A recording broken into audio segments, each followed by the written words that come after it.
아름답고 감동적인 찬양을 하나님께서 기쁘게 받으신 줄로 믿습니다.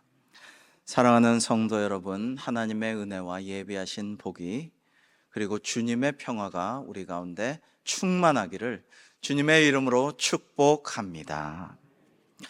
어느덧 올해도 11월 마지막 주일이네요. 정말 빠릅니다.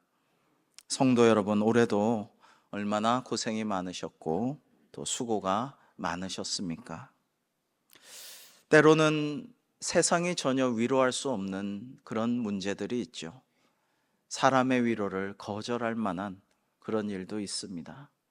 그러나 주님께서 우리를 위로하여 주시고 소망을 주시고 치유하여 주시고 회복시켜 주시고 은혜 내려 주시기를 다시 한번 주님의 이름으로 축복합니다. 정말 다사다난한 한 해가 올해도 아니었나 싶습니다. 그러나 여기까지 지금까지 인도해 주신 주님께 감사를 드리고요. 오늘은 요한계시록 말씀을 나누고자 합니다.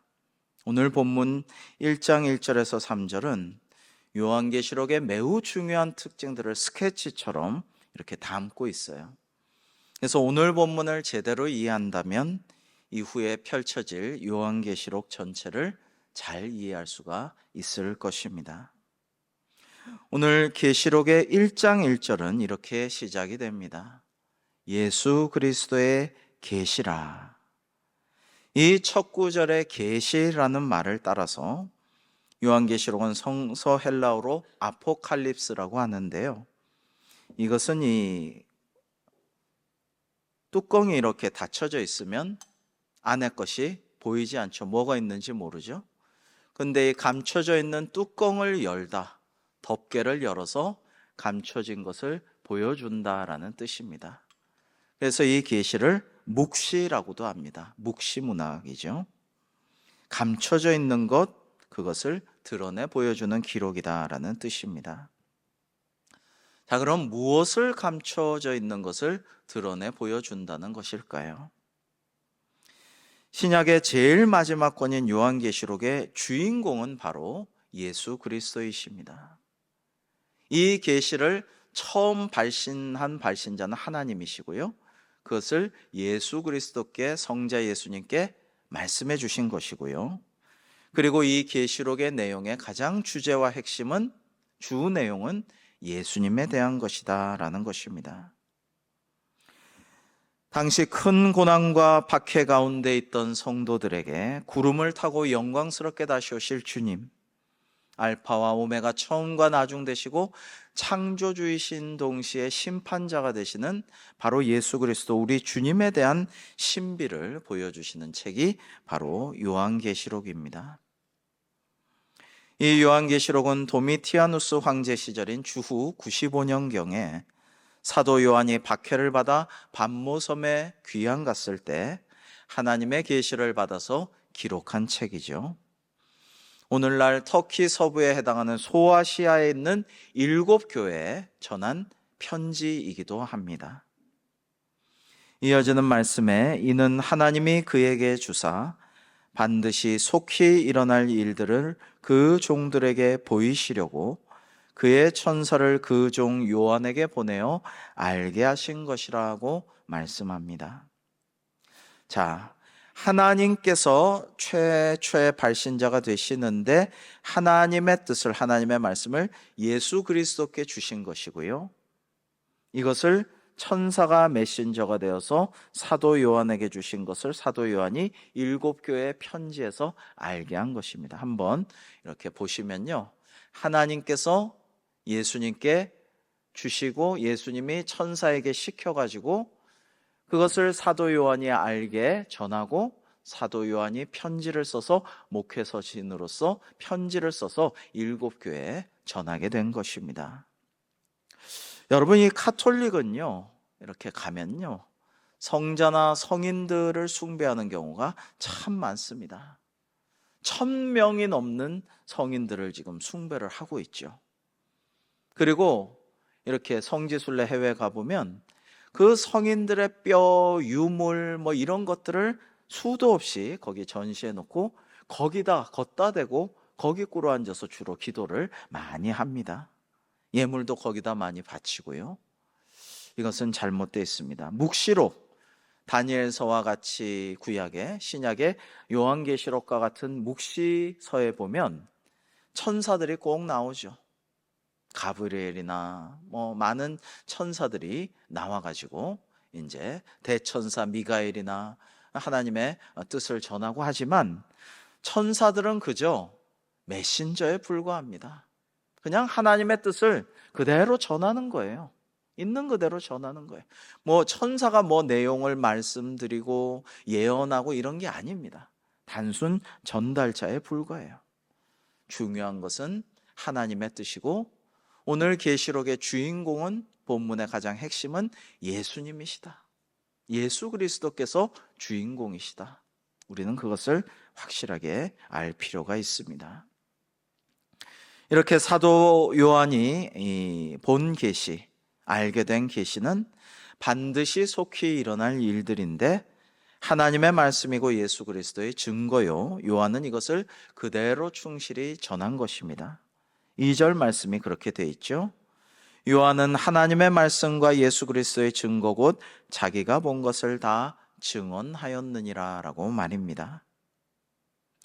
여러분, 우리가 사람이 하나님 아버지의 뜻을 다 알 수가 없습니다. 정말 극히 일부분만 알 따름이죠. 그것을 조금이라도 깨달으면 참 복이 있는 것인데요. 하나님께서 우리에게 계시해 주시고 드러내 주시고 알려주셔야 알 수가 있는 것입니다. 그런데 또 하나님께서 성경을 통해서 많은 것을 알려주셨어요. 계시해 주셨어요. 드러내 주셨어요. 얼마나 감사한지요. 예수님께서도 말씀하셨습니다. 내가 내 아버지께 들은 것을 다 너희에게 알게 하였음이라고 요한복음 15장에 말씀하신 바가 있죠. 사랑하는 성도 여러분, 그러니까 얼마나 감사합니까? 하늘의 뜻을, 아버지의 뜻을 우리가 다 알기가 지극히 어렵지만 하나님께서 성경을 통해서, 말씀을 통해서, 사도를 통해서, 예언자를 통해서, 특별히 우리 말씀 그 자체이신 예수 그리스도를 통해서 우리에게 하나님의 말씀과 뜻을 알게 하여 주셨으니 얼마나 감사한지요. 자, 우리 3절 말씀을 의미를 묵상하면서 같이 한번 읽어 보시겠습니다. 3절 시작. 이 예언의 말씀을 읽는 자와 듣는 자와 그 가운데 기록한 것을 지키는 자는 복이 있나니 때가 가까움이니라. 아멘. 자, 우리에게 계시해 주신 이 예언의 말씀을 읽고 듣고 잘 지키는 자가 복이 있다, 복이 있노라, 복이 있나니. 여러분, 이 요한계시록에는 7번의 축복의 말씀이 주어지는데요, 그중 첫 번째 축복의 말씀이 바로 이 말씀입니다. 하나님의 말씀을 읽고 듣고 지키면 복이 있다, 그렇게 말씀하시는 것입니다.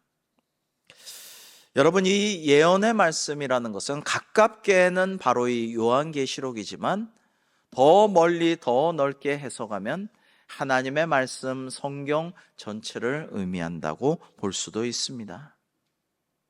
시편 1편 1절의 말씀대로 하나님의 말씀을 주야로 밤낮으로 묵상하는 자가 복이 있습니다.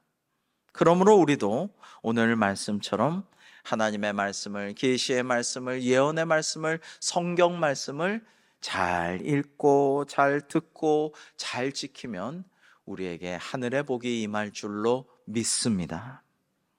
여러분, 그러면 이미 우리는, 지금 예배하고 있는, 말씀을 듣고 있는 우리는 뭐예요? 이미 우리는 복된 사람들입니다. 이 복을 그 누구도 뺏어갈 수가 없습니다. 사탄 마귀도, 말세 어떤 환난이나 징조나, 그리고 우리를 유혹하는 이단 사이비들의 미혹도 이 복된 상태에서 우리를 어떻게 할 수가 없다라는 것입니다.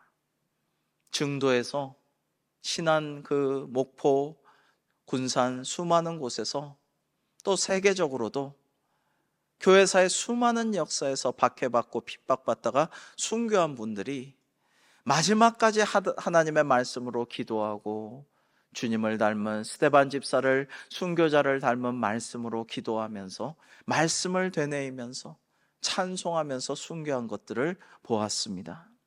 그런 것들, 그 복을, 그 지복을, 그 영원하고 지극한 복을, 최상의 복을 뺏어갈 수가 없다라는 것입니다. 사랑하는 성도 여러분, 우리도 세상에 많은 환난이 있고 시련이 있고 고난이 있고 억울함도 있고 의를 위해 때로는 전도하다가 선교하다가 사랑을 전하다가 도와주려다가 핍박을 당할지라도 하나님의 말씀을 잘 읽고 늘 새겨 듣고 그 말씀을 잘 내 안에 간수하고 지켜 간직함으로 하나님의 복과 예비하신 그 모든 은혜를 받아 누리는 우리 모두가 되기를 주님의 이름으로 축복합니다. 요한계시록을 비롯한 하나님의 말씀이 여러분 꿀처럼 달고 송이꿀처럼 사모하게 되려면 어느 정도 경지에 좀 이르러야 하겠죠. 그전에는 성경을 일부러 찾아 읽고 말씀을 듣고 홀로 한적한 시간에 가서 기도하신 주님처럼 말씀을 묵상하기가, 큐티하기가 그렇게 쉽지는 않습니다. 그러나 그런 노력이 우리에게 필요한 것입니다. 말씀에 순종하며 말씀에 담긴 하나님의 뜻을 지켜나가려는 노력이 우리에게 정말 중요하고 평생 우리가 노력하고 애쓰고 힘써서 유지해야 되는 것이죠. 하나님의 말씀이 내게서 떠나지 않도록, 성경 말씀 잊어버리지 않도록, 내 안에서 사라지지 않도록 하나님의 말씀 그 자체이신 주님께서 늘 내 안에 계시고 내가 늘 하나님의 말씀 자체이신 주님 안에 거할 수 있도록 기도하며 말씀 읽고 말씀 듣고 말씀을 잘 간수하고 간직하고 지키도록, 또 그 말씀을 우리 후대에 우리 가족들에게 잘 전수할 수 있도록 우리는 노력해야겠습니다. 쉽지 않지만 그렇게 하다 보면 하나님의 말씀이 내 안에서 살아 역사하며 참으로 보람 있고 기쁜 어려움과 환난과 고통이 있을지라도 그래도 주님 한 분만으로 감사할 수 있는 우리의 삶이 되게 될 것입니다.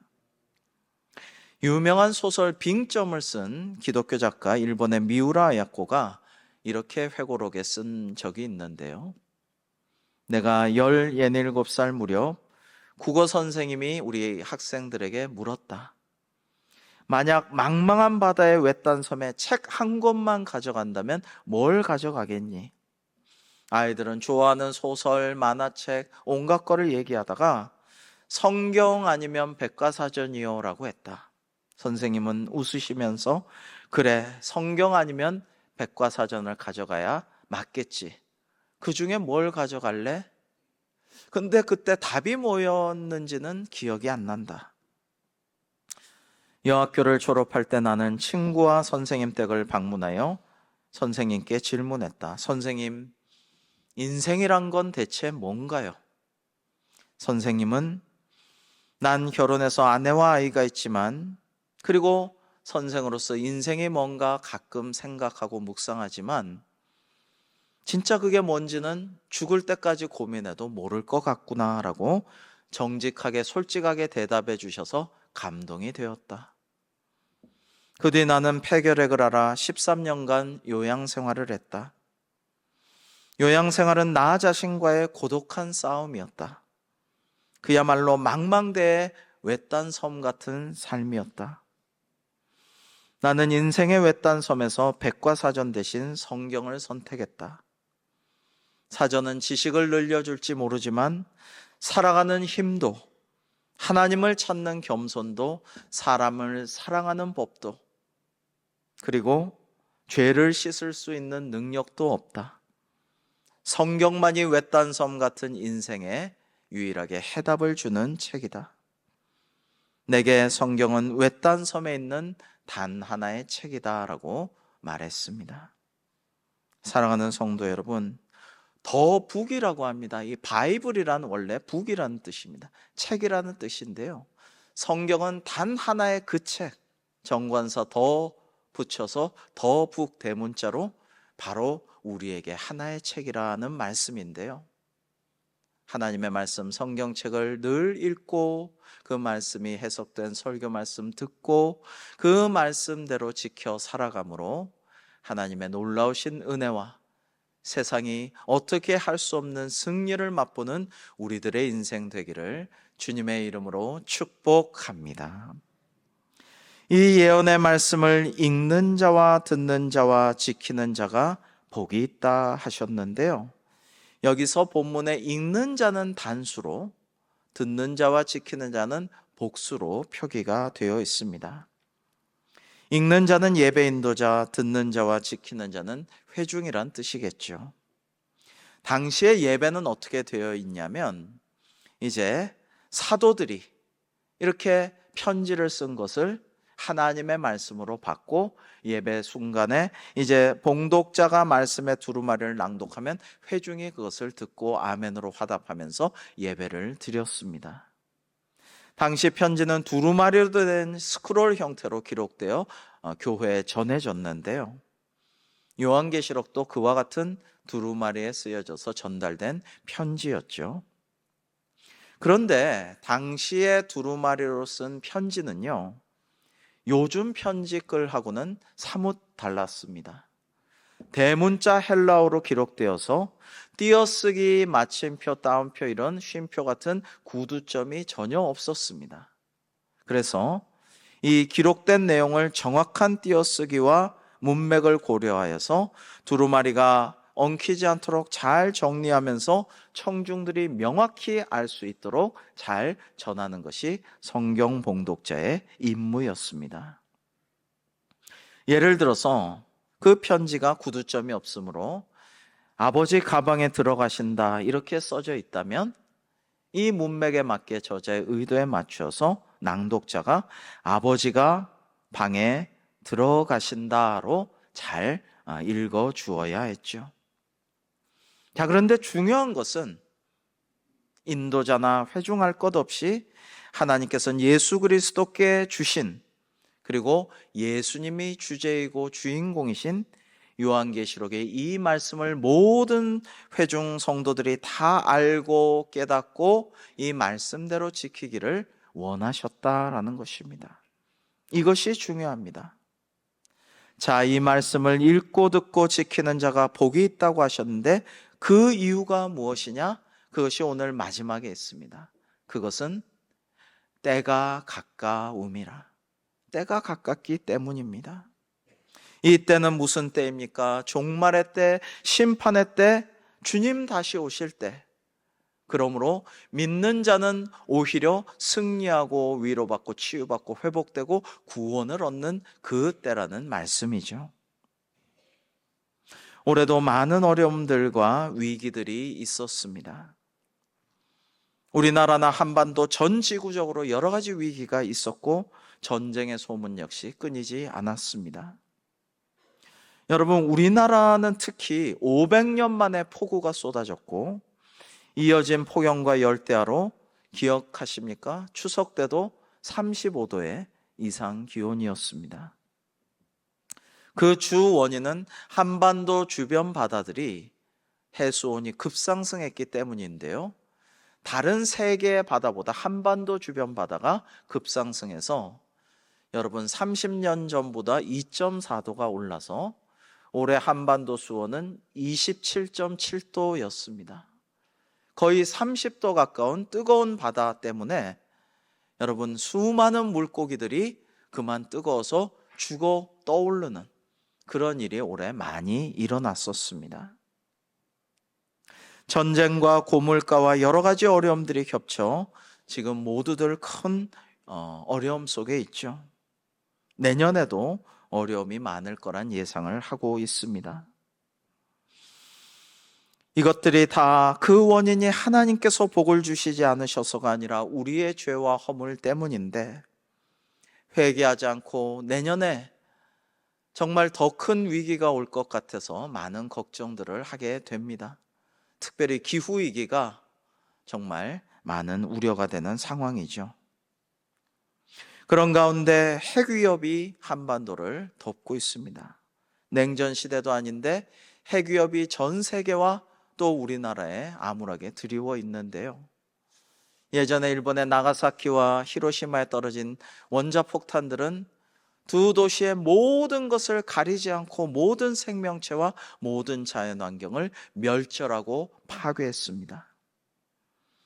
하나님께서 창조하시고 조언노라고 하신 모든 피조물들과 자연환경을 싹 다 멸절하였습니다. 돌아보면 우리 인간은 얼마나 무서운 죄악을 저질러 왔는지요.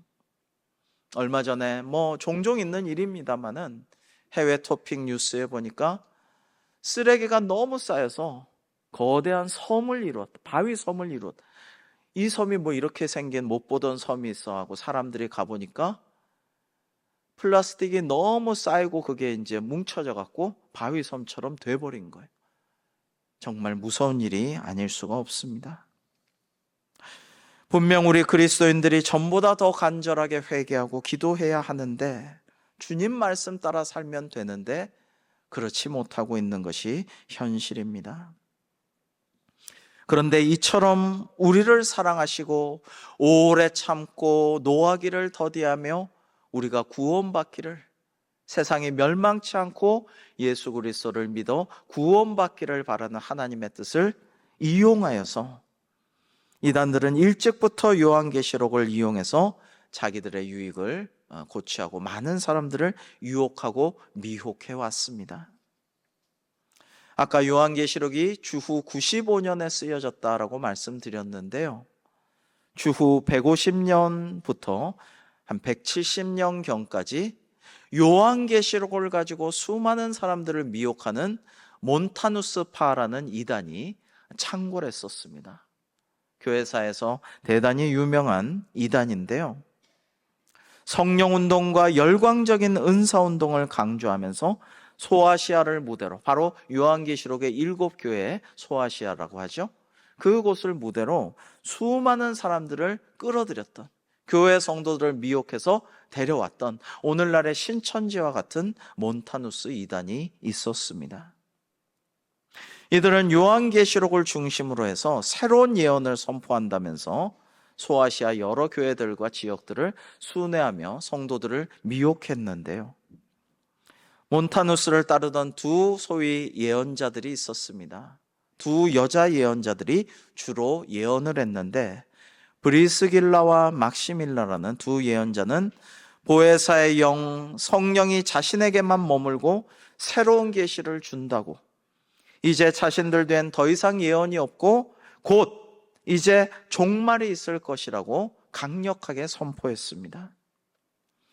이들은 주님 곧 다시 오셔서 천년왕국이 도래할 것이고 인근 도시의 새 예루살렘이 재건될 것이다. 황홀경 속에서 신접하여서 마구 예언을 하였는데 사람들이 그걸 보고 와 신령하다, 와 뜨겁다, 기존 교회, 정통교회, 보편적인 교회에서는 찾아볼 수 없는 그런 와 사랑이 넘치는구나, 너무너무 신령하구나 이러면서 그 교회로 많은 성도들과 사람들이 몰려갔다라는 거예요. 그러나 그것은 극단적인 시한부 종말론과 신비주의와 열광주의, 은사주의가 결합된 이단이었습니다. 결국 몬타누스의 시한부 예언은 실현되지 않았고 그는 자살로 생을 마감하였습니다. 여러분, 교회 역사를 가만 보면요, 다 마찬가지고 우리나라도 마찬가지입니다. 사람들이 힘들고 어렵고 억압받고 간절한 위로가 필요하고 현세에서는 낙이 없고 어떻게 할 수가 없을 때 사람들은 영적인 진리와 하나님의 위로를 구하며 요한계시록을 열심히 봅니다. 거기에 소망을 갖고 위로를 받고 새 힘을 얻어요. 우리나라도 일제시대 때 그러하였습니다. 그런데 그것을 추구하지 않을 때가 오면요, 사람들은 요한계시록을 잘 안 보려고 하고 두려워하고 싫어하고 멀리합니다. 일제강점기에 한국교회 7분의 초대 첫 목사님 중에 한 분이었고 대표적인 부흥사였던 우리 장로교회 길선주 목사님은 요한계시록을 10,000번이나 읽었다고 전해집니다. 그리고 전국을 순회하며 요한계시록으로 부흥사경회를 인도하며 설교하셨는데 많은 사람들이 위로받고 힘을 얻고 감동하였다라고 합니다. 그러나 사회가 영적인 진리에는 관심이 없고 지금 사회가 온통 영적인 이야기들로 가득하고 영적인 오락과 온갖 혼합주의적이고 잡스러운 우상을 숭배하고 있지만 진짜 성령님이 역사하시는 영적인 진리에는 도외시하고 있죠. 잘 쳐다보려 하지 않습니다. 관심이 없습니다. 교회도 물질적 성공과 성공신학, 번영신학을 가르치고 그런 것을 전하면서 그런 것들을 선포하곤 하였습니다. 요한계시록은 잘 가르치지 않았고 종말을 대비하는 교훈을 말하지 않았고 회개의 영이 임하는 일이 드물었습니다. 그런데 그때도 이단들은요, 아까 정말 너무나도 요한계시록에 쓰여지고 얼마 되지 않아 몬타누스 이단이 일어났듯이 이단들은 쉬지 않고 요한계시록을 가르치고 전하고 그걸 중심으로 내가 그라고 참남하게 자기가 그리스도라고 주장하면서 내가 다시 오실 그라고 하면서 내가 이긴 자라고 하면서 성도들을 미혹했습니다. 그때 영적으로 갈급하고 진리를 추구하고 정말 하나님께서 무엇을 우리에게 오늘 말씀하시는가에 대해서 갈급한 이들이 이단의 미혹을 받아서 수많은 사람들이 이단으로 가게 되었어요. 지금 오늘날 현대사회, 우리나라 사회는 이단들이 너무나 창궐한 상황입니다. 이단들이 더 적극적이고 더 뜨겁고 더 열정적으로 포교 활동을 하고 있습니다. 그리고 많은 이들을 진리에서 벗어난 자신들의 교리로 미혹하고 있습니다. 무서운 일이 아닐 수가 없습니다. 그리고 지금이 어떤 때인가를 다시 한번 생각하게 만드는 사건들이죠. 여러분, 이런 말이 있습니다. 하나님께서 아무리 귀한 생명의 말씀을, 구원의 말씀을 우리에게 주셔도 하나님의 말씀을 잘 읽고 듣고 지키는 것은 오로지 우리의 몫이므로 이런 말씀을 한번 생각해 보시기 바랍니다. 아무리 좋은 지도가 있어도 내가 지금 어디 있는지를 알아야 그 지도가 소용이 있다. 내가 지금 어디 있는지를 모르면 아무리 좋은 지도도 쓸 수가 없다라는 것입니다. 하나님께서 2000년 전 소아시아의 7교회, 또한 오늘날 우리에게도 요한계시록을 말씀해 주시는 중요한 목적이 있습니다. 그것은 비록 이 땅에서 고난을 당하여도, 박해와 핍박을 당하여도, 순교를 당하여도, 또 그 외에도 세상에 성도들에게 세상 사람들과 똑같이 주는 환난과 시련과 재난과 어려움이 닥쳐와도 그래도 하나님의 말씀을 믿고 하나님의 위로를 받아서 소망을 가지고 믿음으로 인내하며 승리하라는 말씀이에요. 하나님의 승리는 분명히 이 세상 역사 가운데서도 이루어질 것이고 우리 개인 가운데서도 역사하실 것이므로 그 약속 믿고 승리하라는 말씀을 명백히 우리에게 전해주시는 것이 요한계시록의 의도입니다. 분명 하나님의 백성들에게도 고난이 있습니다. 어쩌면 의를 위해 핍박당하고 전도하고 선교하고 구제하고 봉사하고 사랑을 전한다고 더 어려움이 임할 수도 있습니다. 세상에는 피할 수 없는 환난과 재난들이 있습니다. 이른 비와 늦은 비를 선인과 악인에게 주시는 하나님이신데 또 미세먼지나 또 열대야나 폭우 모두도 우리에게 똑같이 내려집니다. 그러나 하나님께서는 요한계시록을 통해 어떠한 고난과 환난과 개인적인 어려움이 있을지라도 우리를 지켜보시고 오래 인내하시고 참아주셔서 마침내 구원의 반열에 들기를 원하신 하나님의 뜻처럼 우리도 오래 참고 인내하며 하나님의 뜻을 바라보고 소망을 가지고 믿음으로 승리하기를 원하시는 것입니다. 여러분, 말씀의 의미를 우리가 잘 보시면서 야고보서 1장 2절에서 5절을 저와 여러분 한번 교독해 보겠습니다. 내 형제들아, 너희가 여러 가지 시험을 당하거든 온전히 기쁘게 여기라. 이는 너희 믿음의 시련이 인내를 만들어 내는 줄 너희가 알미라. 인내를 온전히 이루라. 이는 너희로 온전하고 구비하여 조금도 부족함이 없게 하려 함이라. 너희 중에 누구든지 지혜가 부족하거든 모든 사람에게 후히 주시고 꾸짖지 아니하시는 하나님께 구하라. 그리하면 주시리라. 아멘. 여러분, 시험을 당했는데 어떻게 여러 가지 시험을 당했는데 온전히 기뻐할 수가 있을까요? 참 어려운 일입니다. 하나님, 왜 하필 저에게 이런 시험을 허락하셨습니까? 왜 이렇게 저를 시험하십니까? 이런 거는 또 사탄 마귀가 주는 시험 같은데 왜 또 허락을 하셨나요? 직접 주시진 않을지라도 그런 마음이 들 때가 왕왕 있죠. 그러나 하나님의 말씀은 여러 가지 시험을 당할 때 온전히 기쁘게 여기라고 하십니다. 믿음의 시련이 인내를 만들어내는 줄을 알게 될 것이다 라고 말씀하십니다. 여러분, 하나님도 저와 여러분, 우리 같은 이들을 위해 오래 참으셔서 오늘날 우리가 이렇게 예배하고 있는 것 아닙니까?